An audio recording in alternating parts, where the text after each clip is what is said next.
முகத்தின் வெளிச்சமே இயேசு ராஜனின் முகத்தின் வெளிச்சமே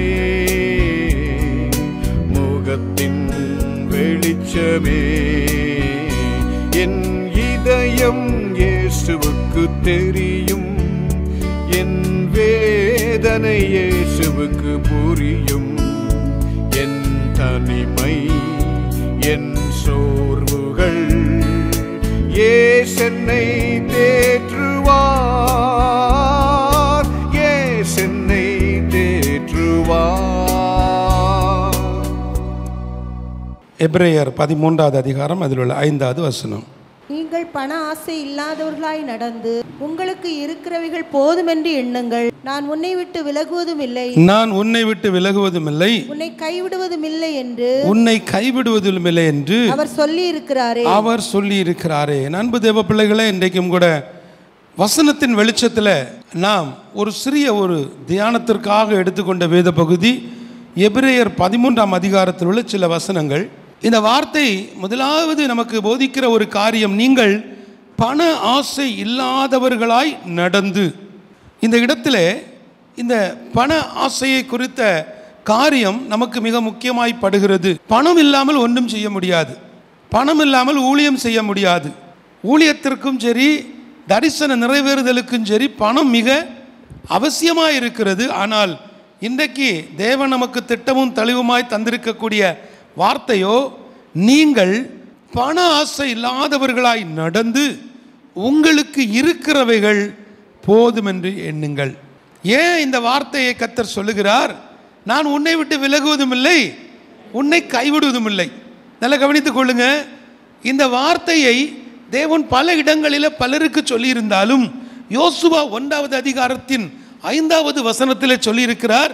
யோசுவாவை பார்த்து, நீ உயிரோடு இருக்கும் நாளெல்லாம் ஒருவனும் உனக்கு முன்பாக எதிர்த்து நிற்பதில்லை, நான் மோசையோடு இருந்தது போல உன்னோடும் இருப்பேன், நான் உன்னை விட்டு விலகுவதும் இல்லை, உன்னை கைவிடுவதும் இல்லை. அன்பு தேவ பிள்ளைகளே, மிக முக்கியமான ஒரு காரியம் என்ன தெரியுமா? நம்முடைய வாழ்வின் ஒவ்வொரு நிலைகளிலேயும் தேவன் நமக்கு கொடுத்த இந்த வார்த்தை, இந்த வாக்குத்தத்தம் நமக்கு பிரதானமானது. நம்முடைய வாழ்வின் ஒவ்வொரு நிலைகளிலேயும் இந்த வசனங்களை நாம் பிடித்து கொள்ள வேண்டும். சபையில் போதகர்கள் விசுவாசத்தோடு வார்த்தைகளை சொல்லுகிறீர்கள், விசுவாசத்தோடு வாக்குத்தத்தத்தை சொல்லுகிறீர்கள். ஆனால் அநேக ஜனங்கள் இன்றைக்கு நான் பார்க்கிறேன், அந்த வாக்குத்தத்த வசனம் அந்த குறிப்பிட்ட நாட்களுக்குரியது என்று, அல்லது அந்த வாக்குத்தத்த வசனம் ஒரு 3 மாதம் 4 மாதம் போகும்போது அது நடக்கலை அப்படின்னா உடனே அதை விட்டுட்டு இன்னொரு வார்த்தையை பிடிச்சு கொள்வாங்க. எனக்கு நன்றாய் ஞாபகம் இருக்கிறது, நான் உங்களை திக்கற்றவர்களாய் விடேன் என்ற ஒரு வார்த்தை எங்களுடைய சபைக்குள்ளே நான் போகும் பொழுது ஒரு அட்டையில் கிடச்சிது. அந்த 1ஆம் தேதி எனக்கு கொடுக்கப்பட்ட அந்த வாக்குத்தத்த அட்டை இப்படி சேர்த்து வச்சுட்டு எல்லாரும் எடுக்கும் பொழுது எனக்கு அந்த வார்த்தை கிடைத்தது. 2007ஆம் ஆண்டு பஹ்ரைனிலிருந்து நான் முழு நேரத்துக்கு வந்த ஆள்.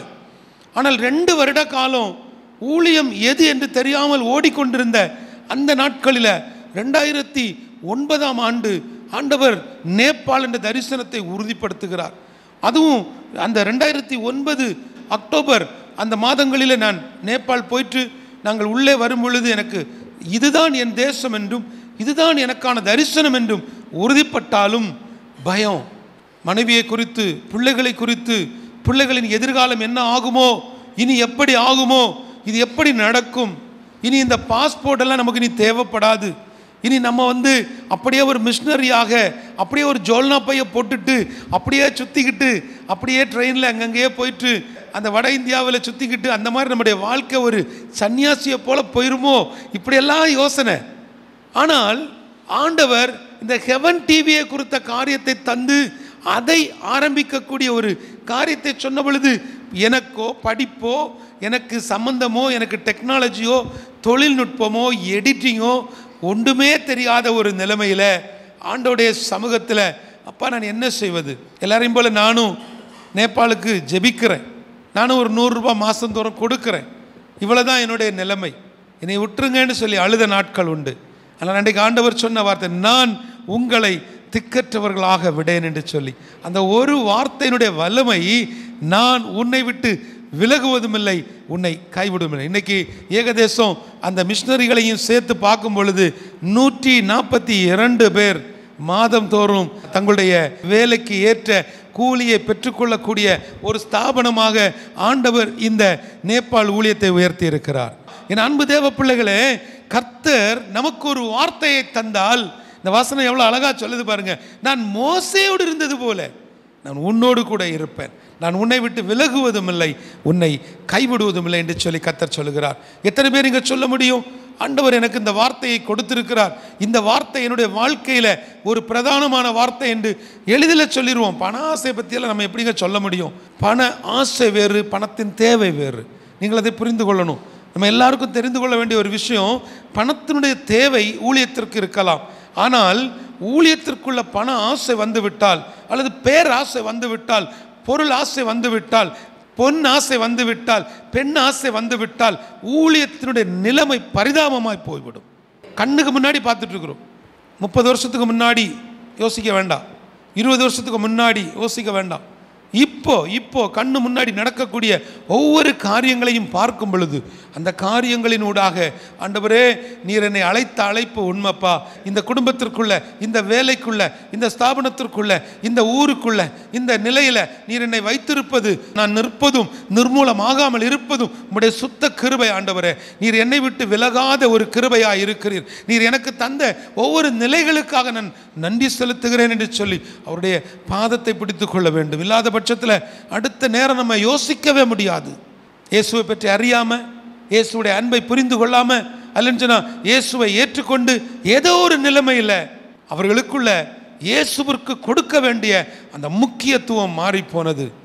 இன்னைக்கு எழுதி வைத்துக் கொள்ளுங்க, இயேசுவினிடத்தில் நித்திய ஜீவனுக்காக நீங்கள் வந்திருப்பீர்கள் என்று சொன்னால் எந்த சூழ்நிலையிலையும் நீங்கள் அவரை விட்டு போக மாட்டீர்கள். உங்களுடைய மனதை கர்த்தர் பார்க்கிறார். நீங்கள் பண ஆசை இல்லாதவர்களாய் நடந்து உங்களுக்கு இருக்கிறவைகள், ஒவ்வொரு கிறிஸ்மஸ் வந்தாலும், ஒவ்வொரு நியூ இயர் வந்தாலும், ஒவ்வொரு ஈஸ்டர் வந்தாலும், ஒவ்வொரு பண்டிகை நாட்கள்லையும், ஒரு திருமணங்கள் வந்தாலும் உடனே போய் என்ன செய்கிறோம்? உடனே ட்ரெஸ் எடுக்கணும். அதில் அன்னைக்குள்ள லேட்டஸ்ட் ட்ரெஸ்ஸு, அதை எடுக்கிற ஒரு நிமிஷம் உங்களிடத்தில் என்ன இருக்கிறது அந்த லிஸ்ட் எடுத்து பாருங்கள், வாங்க மாட்டீங்க. அப்படியே நீங்கள் வாங்கினாலும் அங்கே இருக்கிற பெஸ்ட் ட்ரெஸ் தான் என்ன பண்ணுவீங்க? வாங்குவீங்க. நம்மகிட்ட இருக்கிறதுல பெஸ்ட்டை பார்த்து தான் என்ன செய்கிறோம்? வாங்குகிறோம். அங்கே இந்த கடையில் என்ன இருக்குது, இது எப்படி, என்ன ஏது, இப்போ உள்ள லேட்டஸ்ட் மாடல் என்ன, எல்லாவற்றையும் பார்த்து வாங்குகிறோம். ஆனால் ஆண்டவர் சொல்லுகிறார், உங்கள்கிட்ட இருக்கிறது போதும் என்ற அந்த மனம் வந்தே ஆக வேண்டும். இனி காலம் செல்லாது, அவருடைய வருகை வெகு சீக்கிரத்தில் இருக்கிறது. சபையாகிய மணவாட்டியை எடுப்பதற்காக மணவாளன் வந்து கொண்டிருக்கிறார். சபை பரிசுத்தப்பட வேண்டிய காலம் இது. வார்த்தைகளின் மூலமாய் சபைகளை சுத்திகரிக்கப்பட வேண்டிய காலம் இது. சத்துருவானவன் போதகர்களை, ஊழியர்களை வஞ்சிக்கக்கூடிய நாட்கள் இது. ஏன்னா அவனுக்கு தெரியும், நான் எப்பொழுதும் உங்களுக்கு சொல்லித் தர்றது உண்டு, எல்லா செய்திகளையும் நான் இதை போதிக்கிறேன். ஒரு குடும்பத்தினுடைய அஸ்திபாரம் பிள்ளைகள். பிள்ளைகளுடைய வாழ்வில் ஏதாவது ஒன்று பண்ணியாச்சுன்னா, பிள்ளைகள் ஒரு காரியத்தில், ஒரு பாவத்தில், ஒரு சாபத்தில், ஒரு தீராத ஒரு காரியத்தில் பிள்ளைகள் விழுந்து போனால் அந்த குடும்பத்தினுடைய சந்தோஷம் உடைந்து போகும். அந்த குடும்பத்தில் அதுக்கப்புறம் குடும்ப ஜெபம் இருக்காது. அந்த குடும்பத்தில் தைரியமாக நின்று, வைராக்கியமாய் நின்று வார்த்தைகளை பேச முடியாது. இப்போ சத்துருடைய பெரிய தந்திரம் என்ன? ஊழியர்களை தட்டுவது, ஊழியர்களை கீழே தள்ளுவது, ஊழியர்களை ஆழத்தில் அமுக்கி விடுறது, செய்யாத வீண் பழிகளை சுமத்துவது, அவர்களை வெறும் அசுசத்திற்குள்ள அசுசிகளில் தள்ளி விடுவது. கடைசியில் நீங்கள் பார்த்தீங்கன்னா சபை இருக்கும், ஆத்துமாக்கள் இருக்காது. எனக்கு அநேக சபைகள் அப்படி மாறிக்கொண்டு இருக்கிறது. விசுவாசிகள் எச்சரிக்கையாக இருக்கணும். சரியான சத்தியத்தை நீங்கள் புரிந்து கொள்ள வேண்டும். திரும்ப திரும்ப நான் உங்களுக்கு சொல்லுகிறேன், நான் எந்த சபையில் நான் இருக்கிறேன் என்பது முக்கியம் அல்ல. எது முக்கியம்? நான் இருக்கிற சபை என்னை பரலோகத்துக்கு கொண்டு செல்லுமா? என் சபையில் அப்படிப்பட்ட வார்த்தைகள் இருக்கிறதா? ஒரு அருமையான ஒரு தேவ மனிதன் இப்படியாக சொன்னார் இடத்துல, பிரதர் கொஞ்சம் அட்ஜஸ்ட் பண்ணி மெசேஜ் கொடுங்க பிரதர். நீங்கள் கொஞ்சம் அட்ஜஸ்ட் பண்ணிங்கன்னா உங்களுக்கு நிறைய பேர் ஹெல்ப் பண்ணுவாங்க. ஏமா நான் அட்ஜஸ்ட் பண்ணி பேசினா கொஞ்சம் பேர் எனக்கு ஹெல்ப் பண்ணுவாங்க. நான் சத்தியத்தை மட்டும் பேசினா கர்த்தரே எனக்கு உதவி செய்வார். அந்த வசனத்தை வாசிங்க, எபிரேயர் 13 அதில் உள்ள 6வது வசனத்தை வாசிங்க. அதனாலே நாம் தைரியம் கொண்டு கர்த்தர் எனக்கு சகாயர், கர்த்தர் எனக்கு சகாயர், நான் பயப்படேன், மனுஷன் எனக்கு என்ன செய்வான், அல்லேலூயா, மனுஷன் எனக்கு என்ன செய்வான் என்று சொல்லலாம் இல்லையா? நீங்களும் சொல்லலாம் இல்லையா? மனுஷர் எனக்கு என்ன செய்ய முடியும்?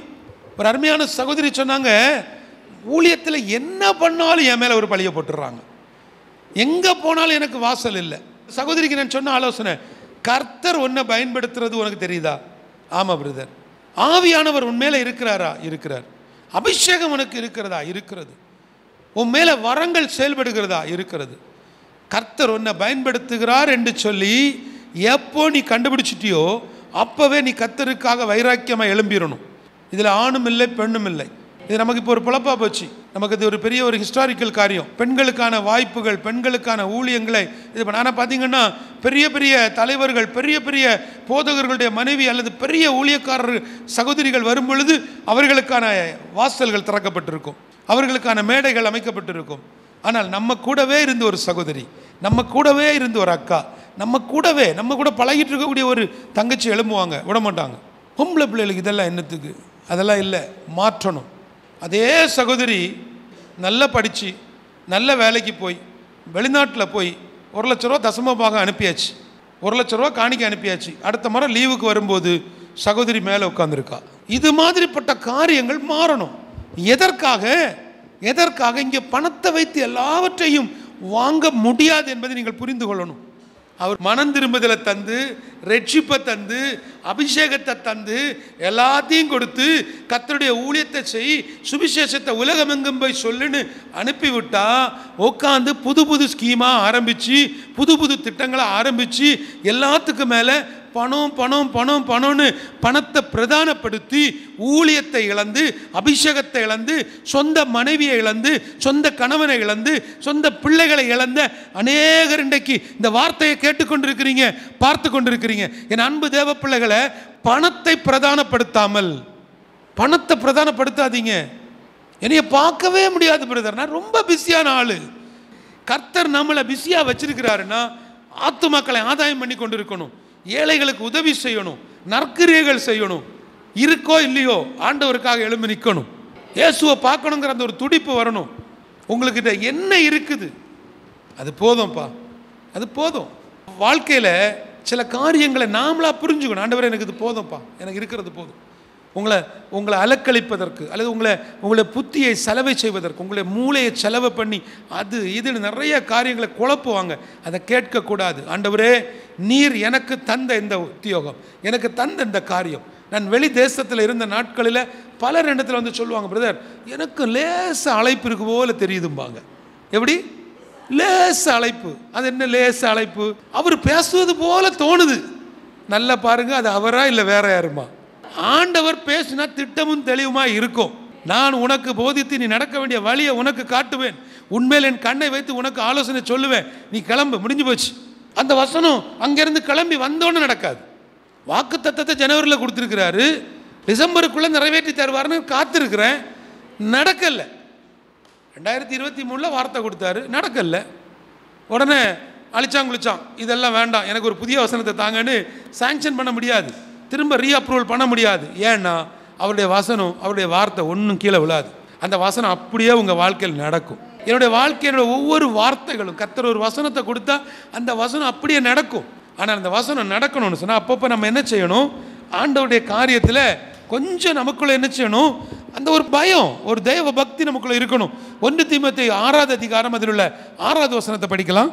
போதும் என்கிற மனதுடனே கூடிய தேவ பக்தியே மிகுந்த ஆதாயம். போதும் என்ற மனதுடனே கூடிய தேவ பக்தியே மிகுந்த ஒரு ஆதாயம். நல்லா கவனித்துக் கொள்ளுங்க.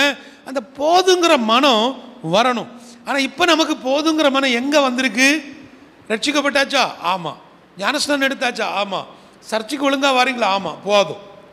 மனுஷன் ஒருத்தன் என்னைக்கு அவருடைய அன்புக்குள்ள வந்துட்டாங்களோ அன்னையிலிருந்து ஒரு ஆத்துமாவை ஆதாயப்படுத்துவதற்காக ஓடிக்கொண்டே இருக்கணும். பஸ்ஸில் ட்ராவல் பண்ணுறோம், பக்கத்தில் உள்ள சீட்டில் உள்ள ஆளுகிட்ட சும்மா ஒரு சிரிப்பு பண்ண மாட்டோம். பஸ்ஸில் ஏறி இப்படி கையை கட்டிட்டு உட்காந்துருப்போம், ஒரு இடி இடிச்சிட்டு அப்படியே உட்காந்துருப்போம். சீட்டில் வந்து 70% இவர் எடுத்துக்குவார், அந்த 30% அந்த மாதிரி ஒடுங்கியுமே உட்காந்துருப்பான். எதுக்கு எதுக்கு இப்படி இவனை எப்படி நீங்கள் ஆதாயப்படுத்த முடியும்? எந்த இடம், எங்கே போகிறீங்க, ஹாஸ்பிட்டலுக்கா, என்னாச்சு, ஒன்றும் இல்லை, கவலைப்படாதீங்க, ஏசப்பா உங்களுக்கு சுகம் கொடுப்பார். இவ்வளோ சொன்ன உடனே அவன் எழுப்பி உங்களை அடிச்சிருவானா? சொல்லுங்க. அப்போ ஆத்தும ஆதாயத்தை நம்ம செய்வதற்கு நமக்கு ஒரு தைரியம் இருக்கணும். நம்ம ஆத்துமாக்களை ஆதாயப்படுத்துவதற்கு போதும்னு உட்காந்துடுறோம். ஆனால் பக்கத்து வீட்டில் ஒரு 1/4 சென்ட் விற்கணும்னாலும் அதை எவனும் வாங்க விடாமல் பார்த்துக்கிடுறோம். ஒரு ஆள் சொல்கிறாரு, 15 வருஷமாக விற்கணும்னு போட்டிருக்கேன் தம்பி, அதுவும் விலை ஏறி ஏறி போயிட்டே இருக்குது, ஒரு மனுஷன் வாங்க மாட்டேங்கிறாங்க. ஏன்? 3 வீட்டில் உள்ளவங்களும் சேர்ந்து வாங்க விடாமல் பத்திரமா பார்த்துட்ருக்காங்க. இந்த 4 பேரும் ஆவிக்குரிய கிறிஸ்தவர்கள், ஆவியில் நிறைஞ்ச கிறிஸ்தவர்கள். ஒரு மனுஷன் அந்த லேண்டை வாங்க விடாமல் கரெக்டாக பார்த்துட்ருக்காங்க. அது 2.25 லட்சத்தில் கிடந்த இடம் இப்போ ஏதேசம் 12 லட்சம் ஆயாச்சு. ஆனாலும் என்ன செய்யறதில்ல, வாங்கவே விட மாட்டாங்க. அப்படிப்பட்ட பணாசை. இதை யாரும் வாங்கிடக்கூடாது, இதை யாரும் வாங்கிடக்கூடாது. அப்படி இல்லை. நல்லா புரிந்து கொள்ளுங்க. உங்கள்கிட்ட ஒன்றுமே இல்லைங்க, உங்கள்கிட்ட ஒன்றுமே இல்லை. ஒரு இடம் உங்களுக்கு தேவை, ஒரு வீடு தேவை, ஒரு அப்பார்ட்மெண்ட் வாங்கணும், ஒரு கார் வாங்கணும், ஏதோ ஒரு தேவை. அது உங்களுக்கு தேவைன்னா அதை யார் தடுத்தாலும் ஆண்டவர் விட மாட்டார். அதை உங்களுக்கு தந்தே தீர்வார். அழகாக திட்டமிடுவார்கள். அந்த பிளானில் ஏதாவது ஒரு வில்லங்கத்தை உண்டு பண்ண பார்ப்பார்கள். கூடவே இருந்து எல்லாத்தையும் செய்வார்கள். அழகாக பேசுவாங்க. என் அன்பு தேவ பிள்ளைகளை, இந்த வார்த்தையை கேட்டுக்கொண்டிருக்க நீங்கள், பணத்தினுடைய அந்த வெறி, பண ஆசை, அந்த பேராசை வாலிப மகன் வாலிப மகளுடைய வாழ்க்கையை தொலைத்திருக்கிறது. ஒரு பிள்ளையை குறித்து விசாரிக்க வரும் பொழுது, ஒரு மகளை குறித்து விசாரிக்க வரும் பொழுது, அந்த பிள்ளையை குறித்து நல்ல ஒரு வார்த்தை சொல்ல மாட்டாங்க. அந்த சொல்லக்கூடிய வார்த்தை, அந்த பிள்ளை எப்படின்னா, தயவு செஞ்சு என்கிட்ட அவளை பற்றி கேட்காதீங்க, இப்படி சொன்னால் அவன் என்ன நினச்சிட்டு போவான்? அப்போது அந்த ஒரு குணம் நம்மள்கிட்ட இல்லை. பணம் கடைசியில் போய் பார்த்தீங்கன்னா அவன் சொல்லுவான், நான் ஒரு இடம் வாங்க போனேன், அந்த இடத்துல அவங்க அப்பாவும் அங்கே வந்து போட்டிக்கு வந்தார், அதனால அவன் பிள்ளை நல்லா இல்லை, அதனால அந்த பிள்ளை மோசம். இது எல்லாம் தலைமுறை சாபமாய் வரும். இதெல்லாம் தலைமுறை சாபமாக பின்தொடரும். உங்களுக்கு ஒன்றும் புரியாது. நீங்கள் சந்தோஷமாக கிளம்பி போயிடுவீங்க. நல்ல போராட்டத்தை போராடணும்னு சொல்லிட்டு கல்லில் எல்லாம் வெட்டி வச்சுட்டு பரலோகமே சொந்தமேன்னு சொல்லி குடும்பமாக உட்காந்து பாட்டை பாடி எல்லாம் முடித்து உங்களை அனுப்பி விட்டுருவாங்க. ஆனால் சுமக்க போகிற சாபம் தலைமுறை. என் அன்பு தேவ பிள்ளைகளே, இந்த பணம் நமக்கான தேவ திட்டங்களை சீர்குலைத்து போடும். இந்த பண ஆசை வந்துட்டு வைங்களா, நமக்குன்னு ஒரு திட்டத்தை ஆண்டவர் வச்சுருப்பார், அதை சீர்குலைச்சி விட்டுரும். நமக்குன்னு ஒரு தரிசனத்தை வச்சுருப்பார், அது நிறைவேறாது. ஏன் நிறைவேறாது? எதனால் நிறைவேறாது? அங்கே ஆவியானவருக்கு இடமில்லை, அங்கே தேவனுக்கு இடமில்லை, அங்கே பணம் தான் முன்னாடி வந்து நிற்கும். ஒரு சம்பவத்தை மட்டும் நான் உங்களுக்கு சொல்லுகிறேன், இதில் புரிந்து கொள்வதற்காக ஒன்று சொல்லுகிறேன். மத்தேயு 17வது அதிகாரத்தில் அதில் உள்ள 24 முதல் 27 வரை உள்ள வசனத்தில் ஒரு காரியம் சொல்லப்பட்டிருக்கிறது. அதாவது இயேசு அங்கே வந்த பொழுது ஒரு மிக முக்கியமான ஒரு காரியம் இது. அந்த இடத்துல நடந்த ஒரு சம்பவம் என்னென்னா, வரி வசூலிக்கிறவர்கள் என்ன செய்கிறாங்க, இயேசுவின் இடத்துல வரி கேட்கிறாங்க. நீங்கள் அந்த வசனத்தை ஃபுல்லாக படிக்கிறத விட 27வது வசனத்தை வாசிங்களா. ஆகிலும் நாம் அவர்களுக்கு இடரலாய் இராதபடிக்கு நீ கடலுக்கு போய் தூண்டில் போட்டு முதலாவது அகப்படுகிற மீனை பிடித்து அதன் வாயை திறந்து பார், ஒரு வெள்ளி பணத்தை காண்பாய், அதை எடுத்து எனக்காகவும் உனக்காகவும் அவர்களிடத்தில் கொடு என்றார். அன்பு தேவ பிள்ளைகளே, இந்த 2-3 காரியம் இருக்குது. இந்த சம்பவத்தோடு நான் உங்களுக்காக ஜெபிக்க போகிறேன். நல்லா கவனித்துக் கொள்ளுங்க. நம்முடைய வாழ்வின் ஒவ்வொரு நிலைகளிலேயும் நமக்காக ஒரு வாசலை கர்த்தர் வைத்திருக்கிறார். பண தேவைகள் வரும் பொழுது நீங்கள் செய்ய வேண்டிய முதலாவது காரியம், போதும் என்ற ஒரு மனம் உங்களுக்கு வர வேண்டும். இந்த நாட்களில் அநேகர் வெளிநாடுகளுக்கு போகிறார்கள், நல்லா சம்பாதிக்கிறார்கள். அங்கே இருக்கிற நாட்களில் அவர்களுக்குள்ள ஒரு சிந்தனை, இன்னொரு தேசத்துக்கு போனால் இதை விட சம்பாதிக்கலாம், அங்கே போனதுக்கப்புறம் இதை விட நம்ம சம்பாதிச்சா கனடாவில் செட்டில் ஆகலாம், இன்னும் சம்பாதிச்சா ஐரோப்பிய நாடுகளுக்கு போகலாம், பிரான்ஸ், ஜெர்மனி போகலாம். இப்படி இந்த ஆசைகள் அவர்களுக்கு கூடி போய்கொண்டே இருக்கிறது. அப்படிப்பட்ட அநேகருடைய ஜெப குறிப்புகள் இடத்துல உண்டு. என் அன்பு தேவ பிள்ளைகளை, நான் அப்படிப்பட்ட ஒரு சிலருடைய வீடுகளுக்கு போக வேண்டிய ஒரு சூழ்நிலை வந்த பொழுதுதான் நான் புரிந்து கொண்ட ஒரு காரியம், இவர்கள் தேசம் விட்டு தேசம் போகிறார்கள், தங்களை அப்டேட் பண்ணி கொள்ளுகிறார்கள், புதிய காரியங்களை கற்றுக்கொள்ளுகிறார்கள். ஆனால் இவர்கள் எதற்காக இதை செய்கிறார்கள் என்று பார்க்கும் பொழுது பணம் பிரதானமாக இருக்கிறது. அங்கே அன்பில்லை, உறவில்லை, தன்னை பெற்றெடுத்த தகப்பனை பார்ப்பதற்கு நேரமில்லை, தன்னை வளர்த்து ஆளாக்கிய தாய்க்கு செய்ய வேண்டிய கடமைகளுக்கு நேரமில்லை. என்னுடைய சம்பாத்தியம் எல்லாவற்றையும் பணம் பணம், நான் இஎம்ஐ கட்டுறோம், லோன் கொடுக்குறேன், அங்கே கட்டுறேன், இங்கே கட்டுக்கிறேன், இவ்வளோ பணம் செலவாகிறது என்று சொல்லி ஓடிக்கொண்டே இருக்கிறார்கள். கடைசியில் நீங்கள் பார்த்தீங்கன்னா இந்த போதுங்கிற மனம் அவர்களிடத்தில் இல்லாமல் ஓட வேண்டிய நாட்களில் வேகமாய் ஓடி ஒரு குறிப்பிட்ட வயது வரும் பொழுது அவர்கள் எந்த தேசம் என்று நினைத்தார்களோ அந்த தேசத்துக்குள்ளே இருக்கிறார்கள் அடிமையாக. வெளியே வர முடியாது. அங்கேருந்து வெளியே வரணும்னா 15 வருஷம் ஆகும். இன்னைக்கு 50 வயசுனா 65 வயசுல தான் அவங்க என்ன செய்ய முடியும், வெளியே வர முடியும். ஏனென்று சொன்னால் அவ்வளவு கடன்களையும் வாங்கி சேர்த்து கொள்ளுகிறார்கள். அங்கே இருக்கும் பொழுது இங்கே என்ன செஞ்சுறாங்க, 20 லட்சம் 50 லட்சம் 1 கோடி 2 கோடி. இப்போல்லாம் வீடு நார்மல் ஒரு வீடு 3 கோடி 2 கோடி பட்ஜெட் வீடெல்லாம் போட்டுடுறாங்க. அன்பு தேவ பிள்ளைகளே, உங்களுக்கு வீடு தேவையா? உங்களுக்கு இடம் தேவையா? உங்களுக்கு ஒரு கார் தேவையா? உங்களுக்கு தேவையா? உங்களுடைய தேவைகளை கர்த்தர் நிறைவேற்றுவார். அந்த தேவைகளை அவர் சந்திப்பார். ஆனால் எல்லாரும் கார் வச்சுருக்கிறாங்க, நானும் ஒரு காரை வீட்டுக்கு முன்னாடி கொண்டு விட்டுட்டு காலையில் எடுத்து வெளியே விடுவேன், அடுத்தது எடுத்து உள்ளே விடுவேன். கர்த்தர் ஒரு கார் தரவே மாட்டார். இந்த ஆசைகளை குறைச்சிரும். இந்த ஆசைகள் நமக்கு வரவே கூடாது. எல்லாரும் லேண்டு வாங்குறாங்க, நானும் வாங்குவேன். எனக்கு தெரிஞ்ச ஒரு சகோதரன் திருநெல்வேலி நாங்குநேரி அங்கெல்லாம் ஏக்கர் கணக்கில் வாங்கி போட்டுட்டார். எல்லாத்தையும் வாங்கி போட்டுட்டு கொரோனாவில் அண்ணன் போயிட்டார். இப்போ எங்கெல்லாம் வாங்கி போட்டிருக்கிறாருங்கிற பேப்பர் லீகல் பேப்பர்ஸ் இல்லை. அந்த நாட்களில் ஏக்கருக்கு 5000 ஏக்கருக்கு 15000 விற்றப்போ நிறைய இடங்களில் வாங்கி போட்டார். வீட்டுக்கு சரியான தகவல்கள் கொடுக்கல, சரியான பேப்பர்கள் இல்லை. யோசிச்சு பாருங்கள், அவருடைய ஆசை என்ன, அது எல்லாம் பெருசாகும், அது எல்லாத்தையும் விற்கலாம், பிளாட்டு போடலாம், எல்லாம் சரிதான். உங்கள் எல்லாருடைய திட்டங்களும் நன்றாக இருக்கிறது. ஆனால் தேவ திட்டத்தை நிறைவேற்ற முடியாத ஒரு மனிதனுக்கு சுய திட்டத்தை கர்த்தர் ஒரு நாள் நிறைவேற்றி தரமாட்டார். நீங்கள் அதை புரிந்துக்கிடணும். தேவனுடைய திட்டத்திற்கு நீங்கள் சாதகமாக இல்லை. கர்த்தருடைய திட்டம் நிறைவேறுவதில், தேவனுடைய ராஜ்யம் கட்டுவதில் நீங்கள் ஒரு தரிசனத்தை நிறைவேற்றுவதற்கு நான் கூட நிற்க முடியாது. நான் மட்டும் நல்லா இருக்கணும், என் குடும்பம் நல்லா இருக்கணும், என் பிள்ளைகள் நல்லா இருக்கணும், நான் மட்டும் வீடு கட்டணும், அப்படி நினைக்கிறவர்களுடைய தனிப்பட்ட சிந்தனை அல்லது சுய புத்தி ஒரு நாளும் நடக்காது. இயேசு இந்த உலகத்தில் வாழ்ந்த நாட்களில் அவருக்கு கொடுக்கப்பட்ட ஒவ்வொரு நியமங்களிலேயும் அவர் சரியாக இருந்தார். நீங்கள் இருக்கிறீங்களா? இங்கே ஒரு அழகான ஒரு காரியம் சொல்லப்பட்டிருக்கிறது. அவர்கள் அங்கிருந்து அந்த இடத்துல போகும்போது வசனம் சொல்லுகிறது, அவர்கள் கப்பர்நகூமில் வந்தபோது வரிப்பணம் வாங்குகிறவர்கள், இயேசு வரிப்பணம் கட்ட மாட்டாரா அப்படின்னு கேட்கும் பொழுது அந்த இடத்துல அவர் கட்ட வேண்டிய அவசியம் இல்லை. ஆனால் அவர் என்ன சொல்லுகிறார் 27வது வசனத்தில், நாம் அவர்களுக்கு இடரலாய் இல்லாதபடிக்கு. அன்பு தேவ பிள்ளைகளே, இன்றைக்கு நீங்கள் மற்றவர்களுக்கு இடரலாய் இருக்கிறீர்களா? மற்றவர்களுடைய ஆவிக்குரிய வாழ்க்கைக்கு நீங்கள் எப்படி இருக்கிறீர்கள்? மற்றவர்களுடைய வளர்ச்சியில் நீங்கள் எப்படி இருக்கிறீர்கள்? உங்கள் கண்ணு முன்னாடி ஒருத்தர் வளர்ந்து வருகிறாரா, அவங்களுக்கு கொஞ்சம் உற்சாகப்படுத்தலாமே. உங்கள் கண்ணு முன்னாடி ஒரு குடும்பம் எழும்பி வருகிறதா, கொஞ்சம் உற்சாகம் கொடுக்கலாமே. ஒரு சின்ன ஹெல்ப், ரொம்ப ஒன்றும் பண்ண வேண்டாம், ஒரு சின்ன கைத்தாங்கல் கொடுத்து அவர்களை தூக்கி விடலாமே. அன்றைக்கி அதைத்தானே அந்த நல்ல சமாரியன் செய்தாங்க. யோசிச்சு பாருங்களேன். எல்லாரும் வந்தான், பார்த்தான், போயிட்டான். ஆனால் சமாரியன் வந்து அவனை எடுத்து அவனுடைய காயங்களை கட்டி சத்திரத்தில் கொண்டு போய் சேர்த்தான். அது மாத்திரமல்ல, நான் போகிறேன், திரும்ப வரும் பொழுது இன்னும் செலவுக்கு தரணும்னா தர்றேன்னு சொன்னான். நமக்குள்ள அந்த சிந்தனை வரணும். இந்த சமுதாயம் குற்றுயிராய் கிடக்கிறது, நம்முடைய தேசம் குற்றுயிராய் கிடக்கிறது. ஆண்டவர் உங்களோடு பேசுகிறார், கர்த்தர் உங்களோடு இடைபெட்டு கொண்டு இருக்கிறார். உங்களுக்கு கொடுத்த அந்த வார்த்தையை நிறைவேற்ற துடியுங்கள். எந்த சூழ்நிலையிலையும் ஒவ்வொரு நாளும் இங்கே இருக்கக்கூடிய எல்லாருமே நியூஸ் பார்க்குறீங்க, ஒவ்வொருத்தரும் உட்காந்து புஸ்தகங்களை படிக்கிறீங்க, தினசரிகளை படிக்கிறீங்க. அதை ஜெபக்குறிப்புகளை மாற்றுங்க. அது ஜெபக்குறிப்புகளை, ஏன்னா இது பொழுதுபோக்குக்கான இடம் அல்ல. ஒருவேளை உங்களுக்குள்ள சிலருக்கு இது ஒரு நேரப்போக்கான காரியமாக இருக்கலாம், எங்களுக்கு இது வாழ்க்கை. அநேகருடைய காயங்களை கட்ட வேண்டிய ஒரு இடம். அந்த காயங்களை நாங்கள் கட்ட வேண்டிய நேரத்தில் காயப்படுத்துகிறவர்களே வரும்பொழுது என்ன ஆகுது, நம்முடைய மனம் உடைஞ்சு போயிடுது, சோர்ந்து போயிடுறோம். அப்படிப்பட்ட நேரங்களில் எல்லாம் நான் உன்னை விட்டு விலகுவதும் இல்லை, உன்னை கைவிடுவதும் இல்லை. அப்படியே எழும்புவோமா?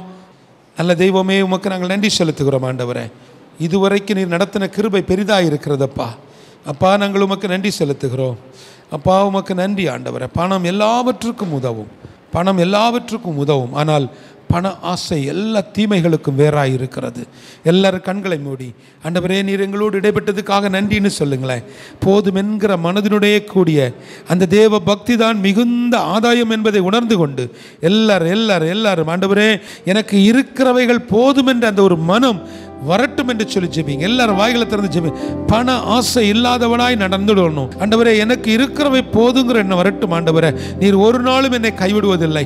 நீர் ஒரு நாளும் ஆண்டவரே என்னை விட்டு விலகுவதில்லை. ஆண்டவரே, நான் உண்மையே நான் சார்ந்திருக்கிறேன், உண்மையே விசுவாசித்திருக்கிறேன். சகோதரனே, உன் வாழ்க்கையில இதுவரைக்கும் நீ கண்டிராத, இதுவரைக்கும் பார்த்திராத மகிமையான காரியங்களை, மேன்மையான காரியங்களை கர்த்தர் உனக்காக வைத்திருக்கிறார். ஆயினும் நீ பணத்திற்கு பின்னால போய், சில ஸ்தாபனங்களுக்கு பின்னால போய் ஏதாகிலும் கிடைக்குமா என்று சொல்லி அலைந்து கொண்டிருப்பதை பார்க்கிறேன். திரும்பவும் சொல்லுகிறேன், கர்த்தர் உன்னோடு இடைபடுகிறார். உன் மேல வைத்திருக்கக்கூடிய தேவ திட்டம் நிறைவேறுவதற்கு என் அன்பு சகோதரனே, உன்னை ஒப்புக்கொடு.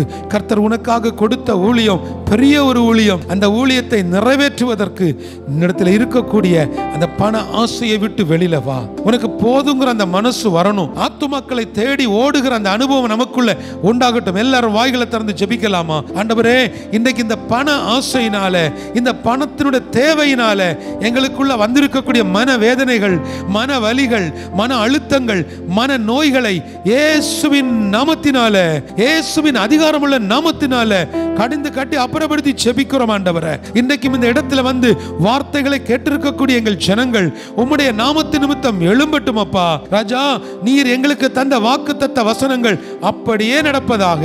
கிருபைக்கு நாங்கள் நன்றி செலுத்துகிறோம். தொடர்ந்து நீர் எங்களை வழிநடத்தும். வீடுகளில் உட்கார்ந்து இந்த வார்த்தைகளை தொலைக்காட்சி வழியாய் பார்த்து கொண்டிருக்கக்கூடிய என் அன்பு சொந்தங்களுக்காய் ஜெபிக்கிறேன். ஆண்டவரே, நேபாள் கிறிஸ்துமஸ் பரிசுக்காக பொருத்தனை எடுத்து நான் 100 கவர் வாங்குகிறேன், நான் 120 கவர் வாங்குகிறேன். எனக்கு தெரிந்த நண்பர்கள், உறவினரிடத்தில் கொடுத்து இந்த தரிசன நிறைவேறுதலில் நான் நிற்கிறேன் என்று சொல்லக்கூடிய குடும்பங்களை கர்த்தர் எழுப்பி கொண்டிருப்பதற்காய் நன்றி செலுத்துகிறோம். ஆண்டவரே, ஆண்டவரே, இந்த இடத்துக்குள்ள வந்திருக்கக்கூடிய ஒவ்வொருவரும் தங்களுடைய தனிப்பட்ட காரியங்களை, தனிப்பட்ட தேவைகளை உங்க சமூகத்தில் வைத்து நான் ஜெபிக்கிறேன். ஆண்டவரே, அநேகர் தங்களுடைய மருத்துவ செலவுக்காக கஷ்டப்படுவதை பார்க்கிறேன். அப்பா, அப்படிப்பட்டவர்களுக்கு பரிசுத்த தேவன் இவர்களுடைய வாழ்வில் வீண் செலவுகள், வீண் அலைச்சல்கள் வராதபடிக்கு கர்த்தர் பொறுப்படுத்திக் கொள்ளுங்க. விசேஷமாக ஆண்டவரே, நீ சொன்னீரப்பா, நீ உயிரோடு இருக்கும் நாளெல்லாம் ஒருவனும் உனக்கு முன்பாக எதிர்த்து நிற்பதில்லை. நான் மோசேயோடு இருந்தது போல உன்னோடும் இருப்பேன். நான் உன்னை விட்டு விலகுவதும் இல்லை, உன்னை கைவிடும் சொன்ன கர்த்தர். ஆண்டவரே, எங்கள் ஒவ்வொருவருடைய தனிப்பட்ட வாழ்க்கையிலையும் நீர் கூட இருந்து பெரிய காரியங்களை நீர் செய்வீராக. உமக்கு நன்றி செலுத்துகிறோம். ஆண்டவரே, விசேஷமாக இந்த நேரத்திலையும் கூட பகல் நேர முதியோர் பராமரிப்புக்காக ஜெபிக்கிறேன். ஆண்டவரே, மதியம் 10 ரூபாய் உணவுக்காக ஜெபிக்கிறேன். ஜனவரி மாதம் முதல் இந்த திட்டங்களை நிறைவேற்றுவதற்கு தேவைப்படக்கூடிய அந்த ஹெவன்ஸ் கார்டன் அனெக்ஸ் பில்டிங்கை ஏற்ற நேரத்தில் ஆண்டவரே நாங்கள் கட்டி முடிப்பதற்கு கர்த்தர் எங்களுக்கு உதவி செய்வீராக. இந்த இடத்திற்குள்ள வரக்கூடிய ஜனங்களுக்கு நல்ல ஆண்டவரே ஆரோக்கியம், சுக பலன், ஆரோக்கியத்தை கர்த்தர் தருவீராக. இந்த நாளின் வார்த்தையை கேட்ட ஒவ்வொரு ஜனங்களுடைய உள்ளான அனுபவங்களுக்குள்ள ஒரு பரிசுத்த மாற்றம் உண்டாகட்டும். உச்சம் தலை முதல் உள்ளம் கால் வரைக்கும் இயேசுவுடைய பரிசுத்த இரத்தத்தை தெளிக்கிறோம். ஆண்டவரே, அது ஒவ்வொரு எலும்புகளுக்குள்ளையும், ஒவ்வொரு நரம்புகளுக்குள்ளையும் அந்த இரத்தம் கடந்து செல்லட்டும். விசுவாசத்தோடு எழும்பி கர்த்தருக்காய் பெரிய காரியங்களை செய்ய கிருபை பாராட்டும். துதிகன மகிமை எல்லாவற்றையும் அப்பா ஒருவருக்கே செலுத்துகிறேன். இயேசுவின் மூலம் ஜெபிக்கிறேன் நல்ல பிதாவே.